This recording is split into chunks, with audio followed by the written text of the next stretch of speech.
चलिए, लवली जी को मंच पर मैं एक बार आमंत्रित कर रही हूं और मैं चाहूंगी टीम उनके स्वागत के लिए यहां पर आए। रूबिका जी, मैं चाहूंगी कि आप एक बार मंच पर आएं। उमर जी, मैं चाहूंगी आप भी मंच पर आएं। सिद्धि जी, आप मंच पर आइए। मनोज जिज्ञासी जी, पूर्णिमा मिश्रा, आप सभी लोग प्लीज मंच पर आए एक बार स्वागत के लिए, और आपकी तालियां उनके स्वागत के लिए होंगी।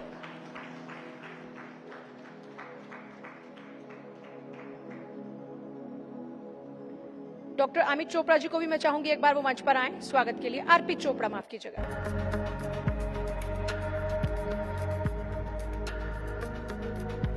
और हमारे गिफ्ट पार्टनर जीवा आयुर्वेदा। देखिए, मैं बार बार आपसे अपील करती हूँ कि जब हमारे स्वागत की बात आती है तो हमारे मेहमानों के लिए हमारी तालियों की गूंज जरा जोरों से होनी चाहिए। और जब हम बात कर रहे हैं कि उनकी भूमिका क्या रही विकास में, तो वो भी मैंने जिक्र किया, तो मुझे लगता है कि उसके लिए भी आपको तालियां बजाकर उनका एक बार अभिवादन करना चाहिए। बहुत बहुत शुक्रिया सर, आपने वक्त दिया, आप यहाँ पर आए। और मुझे लगता है कि अब किस तरह से न्यू विजन पर हम क्योंकि बात कर रहे हैं, तो न्यू विजन का जिक्र हो रहा है, मैं शिखा को आमंत्रित करूंगी।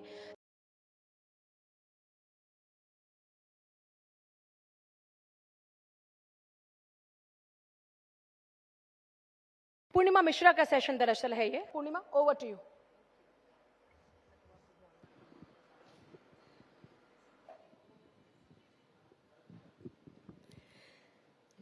तो आज क्योंकि हम स्वास्थ्य भारत सम्मान की बात कर रहे हैं, बढ़ता भारत, उभरता भारत, और आज वैसे तो सेंट्रिक हेल्थ सेक्टर की बात हो रही है, लेकिन चुनावी साल है तो चुनावों के बारे में भी चर्चा होनी चाहिए, राजनीति के बारे में भी चर्चा होनी चाहिए, और आने वाले चुनावों में संभावनाओं की भी बात होनी चाहिए। एक बार जोरदार तालियों के साथ अरविंदर सिंह लवली जी का आइए स्वागत करते हैं। और बड़ी जिम्मेदारी अरविंद सिंह लवली साहब आपको दी गई। कहा यह गया, पहला सवाल मेरा आपसे यही है कि कहा यह गया कि अब कांग्रेस के लवली दिन आ गए हैं, तो ये लवली दिन कांग्रेस के दिल्ली के लिहाज से कैसे आ गए हैं, सबसे पहले तो आप ये बताइए। देखिए, first of all I would like to congratulate Bharat 24 कि आपने इतना इम्पोर्टेंट टॉपिक जो है, आई डोंट थिंक कि हेल्थ और एजुकेशन से बड़ा किसी भी सोसाइटी के लिए, कंट्री के लिए, सिटी के लिए कोई टॉपिक हो सकता है। एंड भारत 24 हेल्थ जैसे सेक्टर के ऊपर कंसंट्रेट कर रहा है, तो I want to congratulate all of you and all of your team. Thank you sir.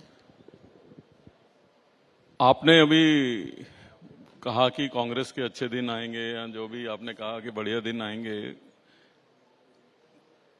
सच की स्थिति यह है कि दिल्ली के बड़े खराब दिन पिछले कुछ सालों में रहे हैं। आप हेल्थ पे डिस्कशन कर रहे हैं, तो मैं हेल्थ से ही स्टार्ट करता हूं कि क्यों अच्छे दिन आएंगे। जी सर। हेल्थ कोई ऐसा टॉपिक नहीं है जिसके अंदर राजनीति की जाए, लेकिन निश्चित तौर पे कहीं ना कहीं हम सब लोगों का फोकस जो है वो हेल्थ और एजुकेशन जैसे सेक्टर पे होना चाहिए। आप देश की राजधानी में बैठे हैं, मैं किसी कंट्राडिक्शन में नहीं पड़ना चाहता। अभी हेल्थ सेक्रेटरी साहब ने बड़ी डिटेल में चीजों को बताया, और मैं समझता हूं कि यह एक जागरूक चैनल है, और आपके चैनल को चाहिए भी कि जो है डिटेल्स के अंदर जाए। 2013 में 1998 से लेके 2013 तक हमारी सरकार थी जी। 2013 में हम सरकार से बाहर गए। मेरा प्रश्न केवल इतना ही है सब लोगों से, और मैं कोई इसमें बहस में नहीं पड़ना चाहता, कि 2013 के बाद दिल्ली के हेल्थ इंफ्रास्ट्रक्चर में क्या बढ़ा? क्या एक हॉस्पिटल नया बताया जा सकता है कि दिल्ली में जो है 2013 के बाद ये नया हॉस्पिटल दिल्ली में ऐड ऑन हुआ? और चिंता का विषय इसलिए है कि हम कोविड जैसी पैंडेमिक को झेलने के बाद भी, क्योंकि दिल्ली जो है वो खाली दिल्ली के पेशेंट्स को कैटर नहीं करता है, दिल्ली पूरे एनसीआर के पेशेंट्स को कैटर करता है।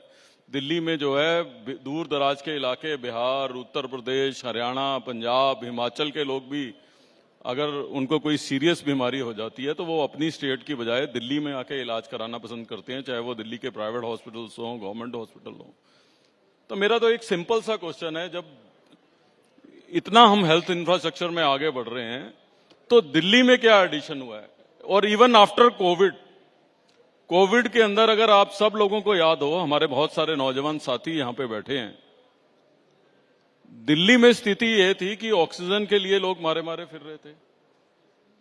तो हमने कोविड से और मैं कोई पॉलिटिक्स नहीं कर रहा इस इशू पे। मैं दिल्ली का नागरिक होने के नाते और एक जागरूक नागरिक होने के नाते और ऐसा इंसान होने के नाते जो 15 साल सरकार में रहा है और उसका भी फर्ज, चाहे आज हम सरकार में नहीं है लेकिन दिल्ली के लोगों के प्रति उनका भी फर्ज बनता है, तो उस नाते भी अपने विचार ये रखना चाहता हूं कि कोविड में हमने एक परेशानी झेली कि हमारे लोगों को ऑक्सीजन में मारा मारा फिरे। क्या गवर्नमेंट का ये फर्ज नहीं था कि पोस्ट कोविड हम अपने हॉस्पिटल्स को इक्विप्ड करें कि बजाय ये कि सिलेंडर से कोविड आए, डायरेक्ट लाइन्स जो है सब हॉस्पिटल्स के अंदर। तो मैं इनसे पूछना चाहता हूं कि पोस्ट कोविड कितने हॉस्पिटल्स को इन्होंने जोड़ा है जिसके अंदर अपने आप ऑटोमेटिकली ऑक्सीजन की लाइन आती है। तो इंफ्रास्ट्रक्चर की हम बात कर रहे हैं, हम वाहवाही अपनी जितनी मर्जी कर लें, वो तो सबको करनी भी चाहिए, लेकिन प्रश्न ये उठता है कि दिल्ली के अंदर एडिशन क्या हुआ है। जब दिल्ली देश की राजधानी है वहीं हेल्थ सेक्टर में एडिशन नहीं हुआ है, तो हमारे लिए बहुत चिंता। इसलिए मैंने आपको कांग्रेचुलेट किया कि हमारे लिए चिंता का विषय है कि कल को अगर कोई और ऐसी बीमारी आ गई। आपको मालूम है कि दिल्ली के अंदर हर साल बिलो 5 ईयर्स 11,000 बच्चों की रेस्पिरेटरी प्रॉब्लम्स की वजह से जो है, पोल्यूशन की वजह से डेथ होती है दिल्ली के अंदर, और ये देश की राजधानी है।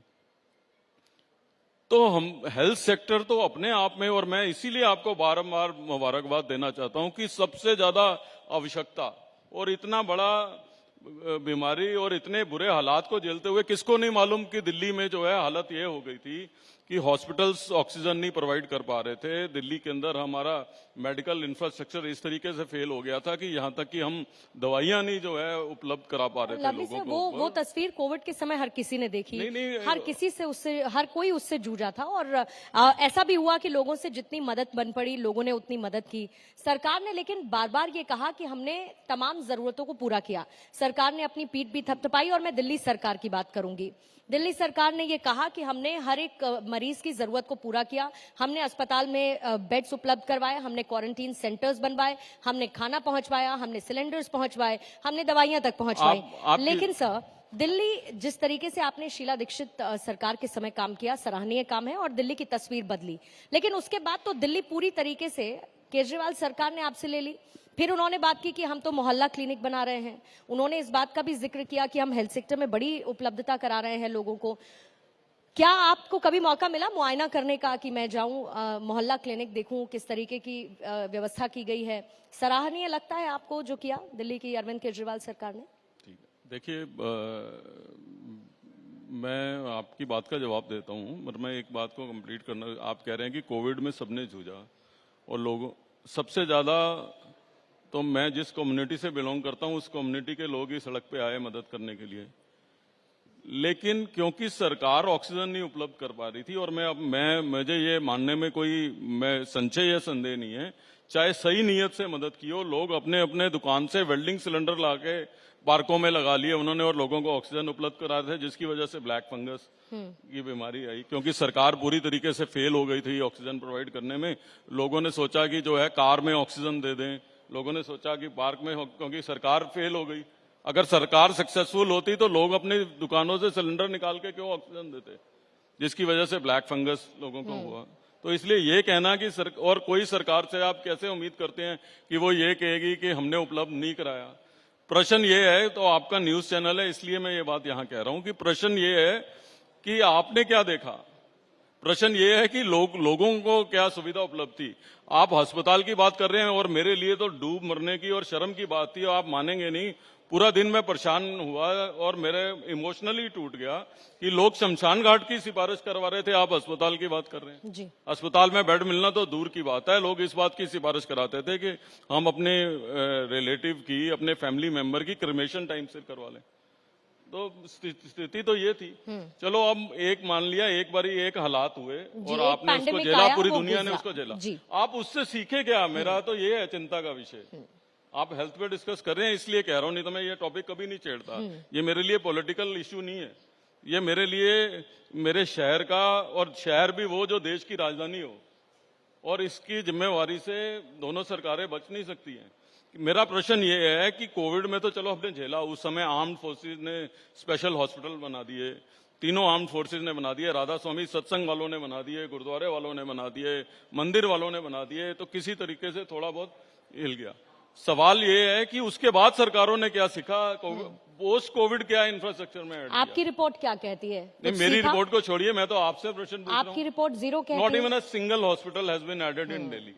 You tell me the name, anybody sitting in the hall, tell me a name of any hospital post-COVID which has been opened. Tell me any name of any hospital जो 2013 के बाद नया खुला हो, कीजिए ये नया खुल गया। लेकिन उसको लेकर सर वाहवाही खूब लूटी गई। मैं उन पोस्टर्स, उन होर्डिंग्स का भी साथ साथ पोस्टर, जिक्र होर्डिंग करती हूँ लगाने में सर, तो ये कोई- बताते हुए कि हमने कितना बढ़िया काम किया। लेकिन अभी दिल्ली के हालात में आपको क्या लगता है? देखिए सर, ये भी सब जानते हैं sir, coming back to politics, एक पैंडेमिक को हमने पार किया और बहुत चुनौतियों के साथ पार किया, और कोई भी नहीं चाहता कि ऐसा कोई पैंडेमिक या बड़ी बीमारी कोई दोबारा से देखे। लेकिन coming back to politics, Delhi की स्थिति आज आप कैसी देखते हैं? दिल्ली कांग्रेस से पूरी तरीके से छिन चुकी है। आम आदमी पार्टी को लगता है कि पूरी दिल्ली पर वो काबिज हैं और उनसे वो कोई छीन नहीं सकता। लेकिन संजीवनी के तौर पर यह कहा जाता है कि कांग्रेस ने आपको उतारा, क्योंकि 2024 में चुनाव है और दिल्ली में लोकसभा चुनाव के लिहाज से कितनी खराब स्थिति कांग्रेस की है, इसका प्रचार प्रसार आम आदमी पार्टी ने जमकर किया है।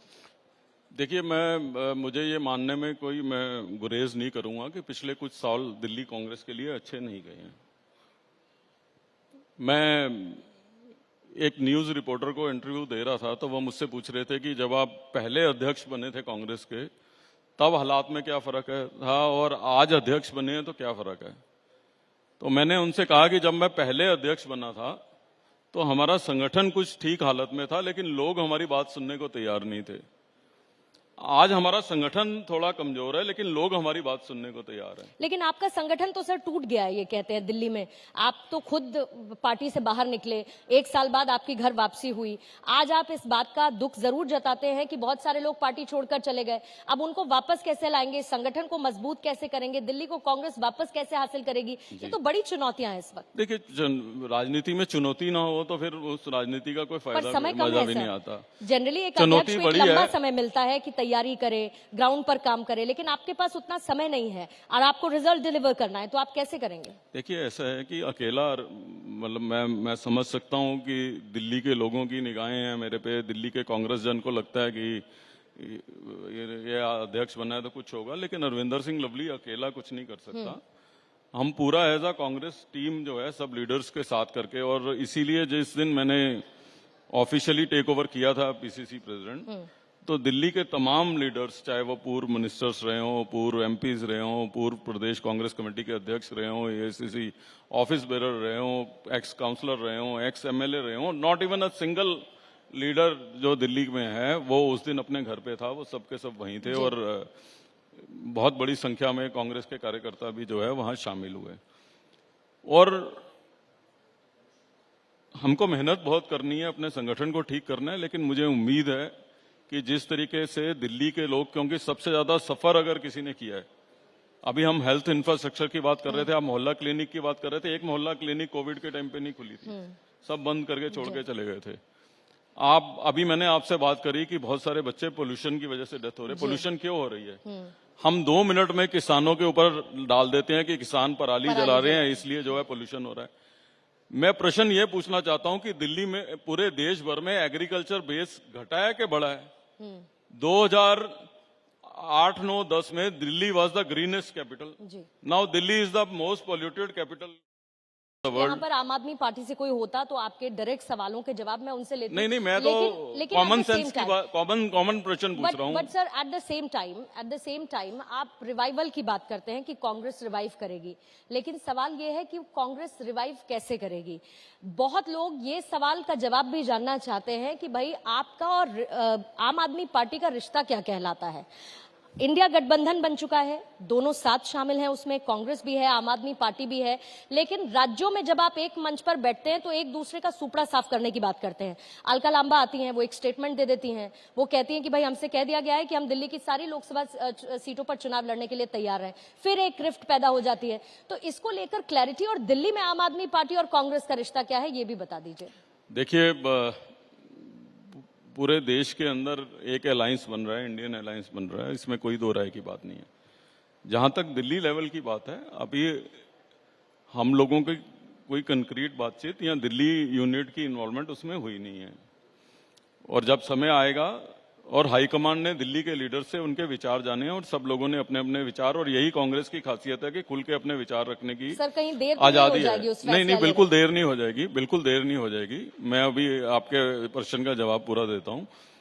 सबने अपने विचार रख दिए हैं, लेकिन सबने ये कहा है कि जो हाईकमान का फैसला होगा उसको जो है हम लोग सब मानेंगे और इसमें कोई शक शुबा किसी को होना नहीं चाहिए। अलका लांबा जी ने भी ये कहा कि हम पूरी की पूरी दिल्ली की सीटों के ऊपर जो है तैयारी करेंगे। हम क्यों नहीं करेंगे, हम बिल्कुल करेंगे तैयारी। मान लीजिए, हालांकि ये हाइपोथेटिकल क्वेश्चन है, क्योंकि हम कुछ नहीं कह रहे कि हमारा अलायंस हो रहा है नहीं हो रहा, सीट अरेंजमेंट, क्योंकि हम और ना वो उस डिस्कशन में मैं अभी दिल्ली सेंट्रिक आप ये कह रहे हैं। हाँ जी, दिल्ली सेंट्रिक आप बात कर रहे हैं। दिल्ली सेटअप की बात कर रहा हूँ।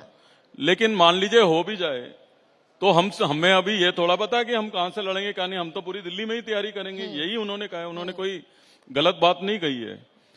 सेकेंडली, मैं आपसे कहना चाहता हूं कि दिल्ली में कांग्रेस पिछले लोकसभा चुनाव में भी 5 सीटों पे V1 नंबर 2, मैं खुद लोकसभा लड़ रहा था इस दिल्ली से, ठीक है ना। तो मेरे सामने आप पार्टी के कैंडिडेट की स्थिति क्या हुई थी, आप रिकॉर्ड देखेंगे तो पता लग जाएगा आपको।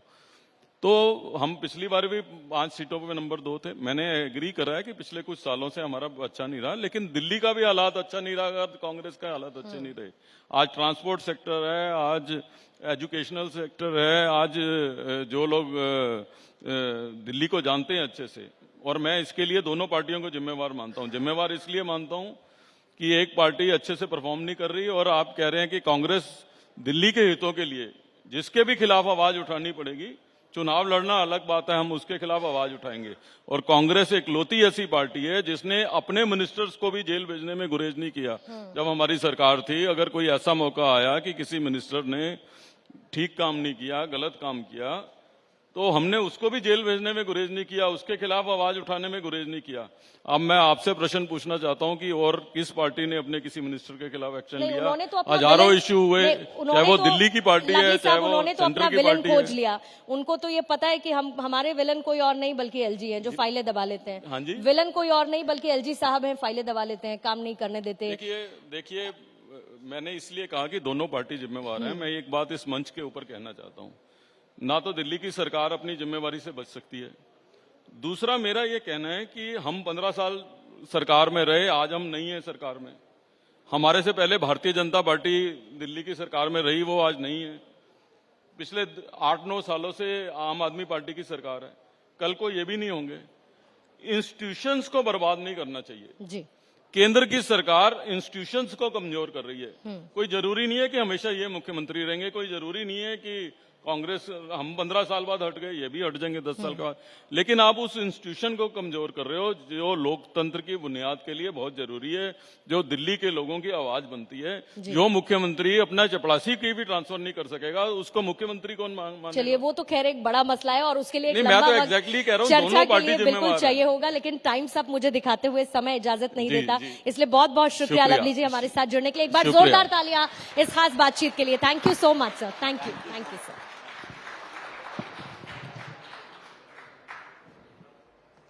Lovely ji, I would like you to hold on, and I would request JC sir, Rubika, to be on stage for memento gifting, please. And there, I would request Dr. Saurabh Garg ji to be on the stage, please.